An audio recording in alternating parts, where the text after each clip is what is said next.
நடிகர் அஜித்குமாரும் ஷாலினியும் இப்படிதான் காதலிக்க ஆரம்பிச்சாங்க. நடிகர் அஜித்குமார் ரசிகர் மன்றத்தை எதுக்காக கலைச்சாருன்னு தெரியுமா அப்படின்னு இயக்குனர் சரண் ஒரு விஷயத்த ஓப்பனா சொல்லியிருக்காரு. அதை பத்தி தான் நாம இந்த பதிவுல விரிவா பார்க்க போறோம்.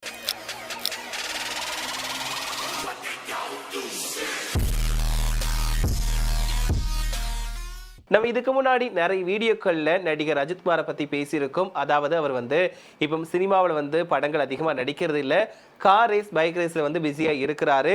ஸோ இப்போ ரீசெண்டாக நிறைய போட்டிகளில் கலந்துக்கிட்டு வின் பண்ணியிருக்காரு. அது தொடர்பாக அவருமே உருக்கமான பதிவுகள் எல்லாம் போட்டிருந்தாரு. இது தொடர்பாக நிறைய விஷயங்களை பேசிட்டோம். இப்போ ரீசெண்டாக பார்த்தீங்கன்னா ஒரு சுவாரஸ்யமான விஷயம் அவரை பற்றி கிடைச்சிருக்கு. அதாவது அவரோட காதல் கதைகள் பற்றி இயக்குனர் சரண் சொல்லியிருக்காரு. அந்த விஷயம் தான் இப்போ ரொம்பவே வைரலாக போயிருக்கு. இதை கேட்கறதுக்கே அவ்வளோ க்யூட்டாக இருக்குது. ஏகே இப்படி ஒரு காதல் விழுவார்னு யாருமே எதிர்பார்க்கலையே அப்படின்ற மாதிரி தான் இருக்குது. ஸோ பார்த்தீங்க அப்படின்னா இப்போ ரீசெண்டாக பார்த்தீங்கன்னா அமர்க்களம் திரைப்படம் ரீரிலீஸ் பண்ணியிருக்காங்க. இப்போ சமீப காலங்களில் ரீரிலீஸ் அப்படிங்கிறது கொஞ்சம் ட்ரெண்டிங்கில் வந்துடுச்சு. ஸோ அதனால் அடுத்தடுத்து நிறைய படங்களை ரீரிலீஸ் பண்ணிட்டு வந்துட்டு இருக்காங்க. ஸோ அந்த வகையில் தான் அமர்க்களம் படத்தையுமே ரீரிலீஸ் பண்ணியிருக்காங்க. ஸோ இதை பார்க்கறதுக்கு எல்லாருமே ஆவலாக இருந்தாங்க. ஸோ வழக்கம் போல் இந்த படத்துக்கான வரவேற்பு அதிகமாக தான் இருக்குது. ஸோ இந்த படத்தை பார்த்துட்டு இயக்குனர் சரண் செய்தியாளர்களை சந்தித்தார். அப்போ தான் இவங்களோட காதல் கதையை பற்றி அழகாக சொல்லியிருக்காரு. ஆரம்பத்தில் சரண் கிட்ட இந்த படம் எடுக்கிறப்போ நான் ஃபுல்லாக கால் ஷீட் தரமாட்டேன், விட்டு விட்டு தான் என்னோட தேதிகளை தருவேன் அப்படின்னு நம்மளுடைய நடிகர் அஜித்குமார் சொல்லிட்டாரு. அப்போ அவர் படங்கள் நடிக்கிறதுக்கு பிஸியாக இருந்ததுனால நான் விட்டு தான் நான் கால் ஷீட் தருவேன், தொடர்ந்து என்னால் நடிச்சு கொடுக்க முடியாது அப்படின்னு சொல்லிட்டாரு. அப்படி இருக்கும்போது திடீர்னு ஒரு ஷூட் பண்ணிட்டு இருந்திருக்காங்க. ஒரு பக்கம் நடிகர் அஜித்குமாரும் இன்னொரு பக்கம் நடிகை ஷாலினி அவர்களுமே பேசிட்டு இருந்திருக்காங்க. அப்போ திடீர்னு சரண் அவர்கள் போயிட்டு இருக்கும்போது, சார் உங்களுக்கு நான் என்னோட கால் ஷீட்டை மொத்தமாக தந்துடுறேன், எவ்வளோ சீக்கிரமாக இந்த படத்தை எடுக்க முடியுமோ சீக்கிரமாக எடுத்துருங்க, என்னோட டேட் ஃபுல்லாகவே நீங்கள் எடுத்துக்கோங்க, நீங்கள் எவ்வளவு சீக்கிரமாக இந்த படத்தை எடுத்து முடிக்கிறீங்களோ அந்த அளவுக்கு நல்லது, இல்லைனா நான் இந்த பொண்ணை காதலிச்சிருவேன் போல இருக்கு அப்படின்ற மாதிரி அவர் சொல்லியிருக்காரு. ஸோ இது கிட்டத்தட்ட ஒரு காதல் சொல்ற மாதிரி தான். அந்த இடத்துல நான் மட்டும்தான் இருந்தேன், மற்ற எல்லாருமே ஷூட்டிங்கான வேலைகளை செஞ்சுட்டு இருந்தாங்க. அந்த இடத்துல நான், ஷாலினி, அப்புறம் அஜித்குமார் இவங்க 3 பேர் தான் இருந்தோம். ஸோ இதை கேட்ட உடனே ஷாலினியுமே பெக்கத்தில் சிரிச்சாங்க, அவங்க முகமே சிவந்து போயிடுச்சு. அதை நான் பார்த்தேன். கிட்டத்தட்ட இது எனக்கு தெரிஞ்சது ஒரு லவ் ப்ரொபோசல் மாதிரி தான் அவர் அந்த இடத்துல பேசினாரு. ஸோ இது மட்டும்தான் அப்படின்னு பார்த்தோன்னா அப்போ அவங்களுக்குள்ள காதல் இருக்குது அப்படிங்கிறது எனக்கு தெரிஞ்சிடுச்சு. அதுக்கப்புறமா பார்த்தீங்கன்னா ஒரு சில இடங்களில் அவங்க 2 பேரும் தனியாக பேசிட்டு இருக்கும்போது அவங்களுக்கு தெரியாமல் நாங்களே அதை ஷூட் பண்ணியிருக்கோம். அதை பார்க்கறதுக்கு அவ்வளோ லவ்வாக இருக்கும். அந்த காட்சிகளை நாங்கள் படத்தில் 2 இடத்துல பயன்படுத்தியிருக்கோம் அப்படின்ற மாதிரி சரண் சொல்லியிருக்காரு. ஸோ அது மட்டும் இல்லாமல் நமக்கே அதை குழுவாக கொடுத்துருக்காரு. என்னன்னா நீங்களே கண்டுபிடிச்சிக்கோங்க, அந்த இடத்துல அஜித்குமார் அந்த கேரக்டர் வாசுவாக இருக்க மாட்டார், அஜித்குமாரை தான் இருப்பார். ஏன்னா அது பார்க்குறப்போ உங்களுக்கே ஃபீலாக இருக்கும், கண்டிப்பாக அவ்வளோ லவ்வாக இருப்பார். ஸோ அந்த சீனை நாங்கள் 2 இடத்துல பயன்படுத்தியிருக்கோம். நீங்கள் படத்தை மறுபடியுமே பார்த்தீங்கன்னா உங்களுக்கே புரியும், நீங்களே கண்டுபிடிச்சிருவீங்க அப்படின்ற மாதிரி. அது எந்த சீனுன்னு சொல்லாமல் ஒரு சின்ன விஷயங்களை வச்சு க்ளூவாக வச்சு சரண் சொல்லியிருக்காரு. ஸோ இந்த விஷயம் தான் இப்போ சோஷியல் மீடியாவில் கொஞ்சம் வைரலாக போயிட்டு இருக்கு. ஏன்னா எல்லாருக்குமே தெரிஞ்ச விஷயம்தான், ஏகேவும் ஷாலினி அவர்களும் காதலிச்சு திருமணம் செஞ்சுக்கிட்டாங்க. ஸோ இவங்க எல்லாருக்கும் ஒரு பிடிச்சமான ஒரு ஜோடியாக தான் இருந்துட்டு இருக்காங்க. எப்படி தமிழ் சினிமாவை பொறுத்த வரைக்கும் ஒரு சில ஜோடிகள் எல்லாருக்கும் பிடிச்ச ஃபேவரட்டாக இருப்பாங்களோ அதே மாதிரி தான் ஏகே அண்ட் ஷாலினி இவங்களுமே எல்லாருக்குமே ஒரு பிடிச்சமான ஒரு ஜோடி.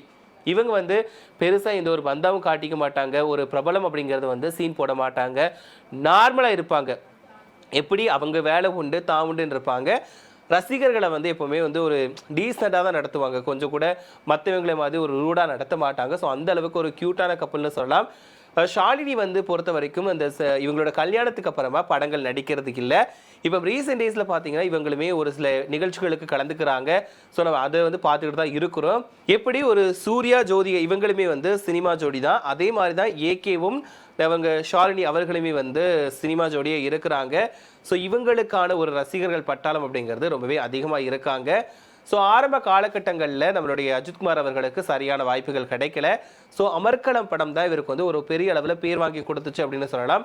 அதுக்கப்புறம் நிறைய ஹிட் படங்களை நம்முடைய நடிகர் அஜித்குமார் நடிச்சிருக்காரு.